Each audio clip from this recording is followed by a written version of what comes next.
docteur Delépine. Bonjour. Alors, vous avez sorti votre dernier livre il y a quelques jours.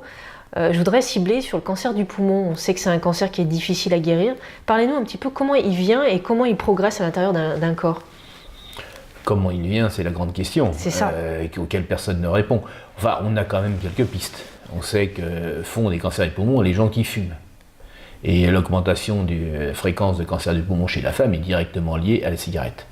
Donc le vrai traitement du cancer du poumon, c'est de ne pas fumer. Oui. Et ça, on devrait le répéter matin, midi et soir. C'est beaucoup plus efficace que toutes les cochonneries que les médecins peuvent administrer à leurs malades. Pourtant, il y en a qui diraient oui, mais moi je fais du sport, je ne fume jamais, je bois pas d'alcool et j'ai quand même un cancer. C'est vrai que le tabac est la première cause du cancer du poumon, ce n'est pas la seule. On sait que l'irradiation dans les zones où il y a du granit, l'irradiation naturelle peut faciliter le cancer en général et celui du poumon en particulier, que certains produits miniers, enfin, il y a beaucoup de facteurs qui créent le cancer du poumon. Mais le tabac, c'est le principal, en fréquence, de loin, il est moins responsable des 4/5e, et d'autre part, c'est celui qui est plus facile à traiter.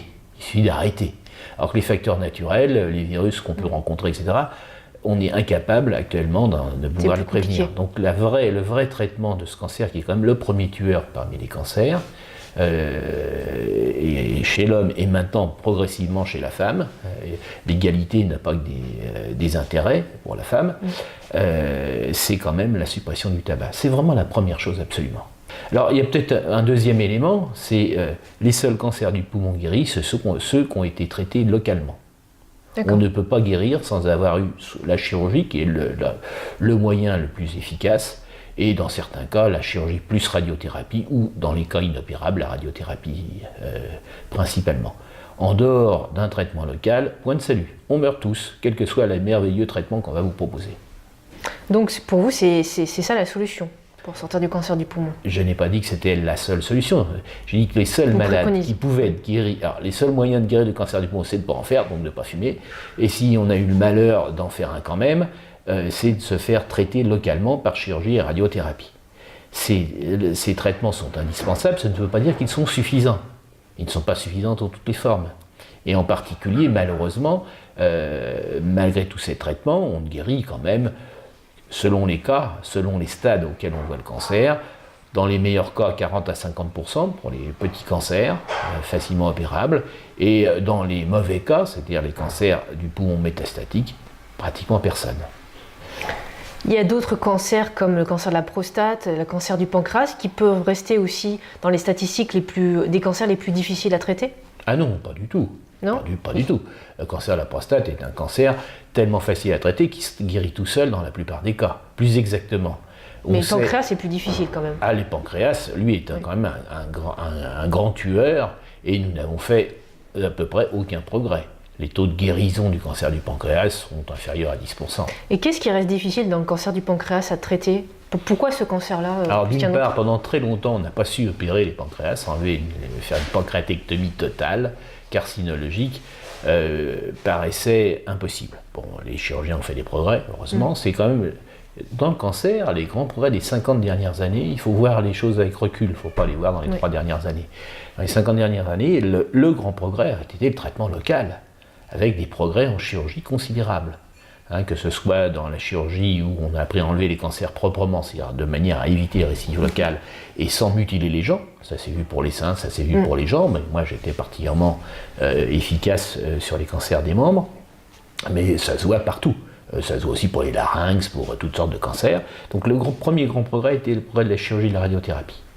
Puis on s'est rendu compte que dans un certain nombre de cancers, il existait des micrométastases avant même qu'on fasse le diagnostic de cancer. Par exemple, dans l'ostéosarcome, on amputait tout le monde il y a 40 ans, et 90% des malades mouraient quand même de métastases pulmonaires dans les 2 ans qui suivaient. Ouais. Ça veut dire, les Allemands étaient jusqu'à amputer les gens avant de faire une biopsie, en disant il ne faut pas que la biopsie risque d'envoyer des cellules. Donc on amputait les gens, ils mouraient. Donc ça veut dire que les cellules étaient déjà en place au moment où on faisait le diagnostic.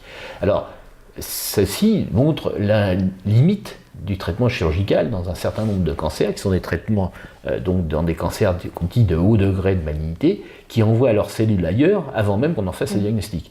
Et le seul moyen de traiter ces cellules envoyées ailleurs avant qu'on fasse le diagnostic, c'est effectivement les traitements généraux. Alors les traitements généraux ont fait aussi de gros progrès. Ils sont multiples, les principaux étant la chimiothérapie et l'hormonothérapie.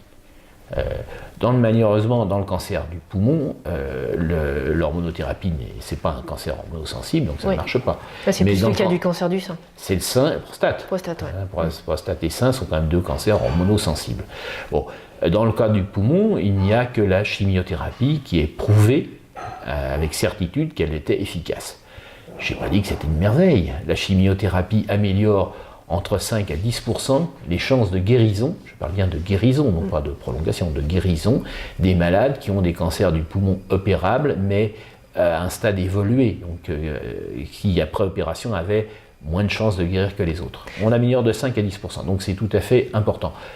Mais c'est pas formidable, ça ramène de 30, on passe à 40-45% de chances de guérison, ce qui n'est pas merveilleux. Pour une personne qui nous regarderait, qui aurait une personne proche ou elle-même atteinte d'un certain cancer, mais la liste est longue malheureusement, quelles recommandations vous leur donneriez ? D'abord de s'informer, et effectivement de s'informer. Toujours, la première chose, c'est de s'informer auprès de son médecin traitant. Essayer d'interroger le médecin traitant qui a techniquement la formation pour les informer. Le problème est de trouver un médecin traitant à l'ancienne qui accepte de faire de la médecine de qualité, c'est-à-dire simplement de prendre le temps de recevoir le malade. Et lorsqu'on sait que poser des questions, s'intéresser à son histoire aussi. Écouter le malade, car on ne traite pas une maladie. La médecine, c'est traiter un malade qui a une maladie. Ce qui veut dire que mon cancer, c'est pas celui du voisin, même s'il a le même nom, même s'il s'appelle bronchopulmonaire. Par exemple, il y a des petites cellules, et il y a des cancers qui sont non à petites cellules. Donc l'histoire de la personne rentre en jeu dans le cancer. Tout à fait important. Et lorsqu'on propose un traitement à un malade, on doit tenir compte de ses désirs, de ses besoins. Certains malades venaient me voir en disant j'ai besoin absolument de savoir combien de temps j'en ai pour l'éducation de mon fils, savoir comment j'organise ma vie. D'autres disaient moi je ne peux pas être amputé parce que j'ai une fonction de représentation et mon métier est fini. Donc quoi qu'il arrive, je ne veux pas. Certains c'est pour une religion. Je ne peux pas aller voir mon Dieu si je ne suis pas entier. Donc je refuse l'amputation quoi qu'il arrive. Je pense que le rôle d'un médecin, c'est d'aider les malades, et donc de les écouter et d'essayer de répondre au mieux, en fonction des connaissances techniques que nous avons acquises, de répondre au mieux à leurs besoins. Donc c'est pour ça que donner des normes, comme on est, de traitement de maladie en disant « vous avez un cancer du poumon stade 3B ou 4, et donc on vous donne tel traitement », c'est parfaitement stupide. Car c'est traiter la maladie et non pas traiter le malade. Et le seul médecin valable, c'est celui qui traite le malade. Qu'est-ce que vous pensez de la médecine actuelle en 2016 ? Nous sommes en France, je dis bien en France, partout dans le monde, mais particulièrement en France, nous sommes en train de démolir la médecine.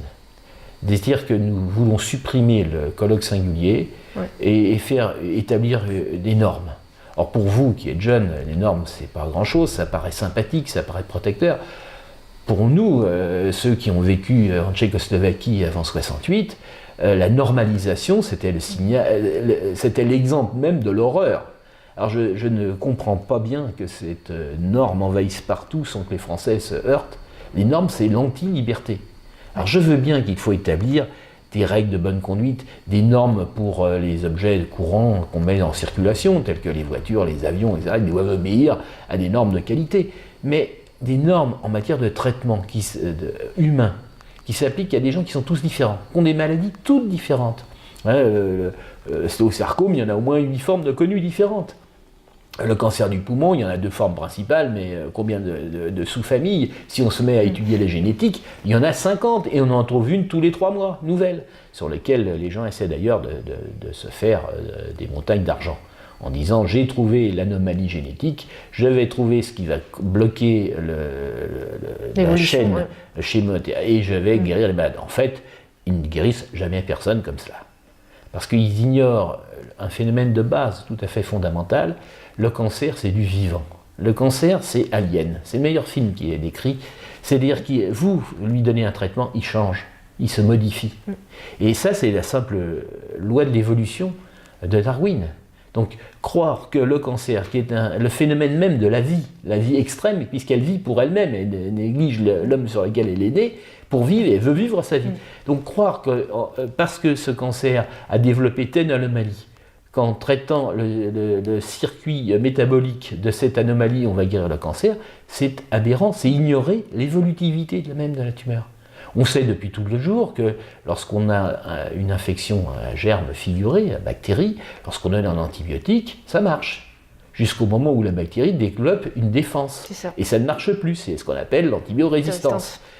En chimiothérapie, c'est la même chose. Nous savons depuis toujours que lorsqu'on donne une drogue, même très efficace parce qu'elle tue de la tumeur, elle détruit plein de cellules, mais il en reste une.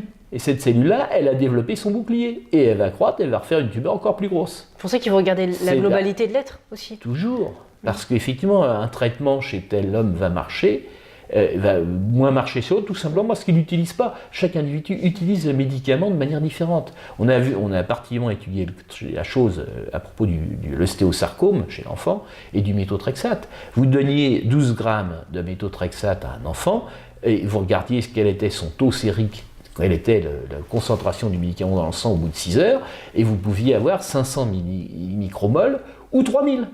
Or, si vous êtes à 3000, vous êtes toxique, vous allez entrer. Si vous êtes à 500, c'est en dessous de la dose qu'il faut pour tuer la tumeur.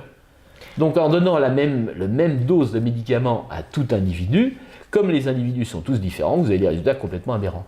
Pour conclure cet entretien, quels mots, quelles phrases vous voudriez transmettre à nos auditeurs qui nous regardent ? D'une part, effectivement, 1, ne pas fumer. 2, demander toujours de se faire opérer, si c'est possible. Et pour ça, il ne faut pas demander au médecin, il faut demander de voir un chirurgien thoracique qui lui conseillera, qui lui dira vraiment s'il est opérable ou pas. 3, en dehors de la chirurgie, voir si d'autres traitements peuvent être utiles en supplément. Oui, pour soulager, pour accompagner la... Ou pour augmenter le taux de guérison, comme la chimiothérapie qui augmente effectivement de 5 à 10% les chances de guérison du cancer.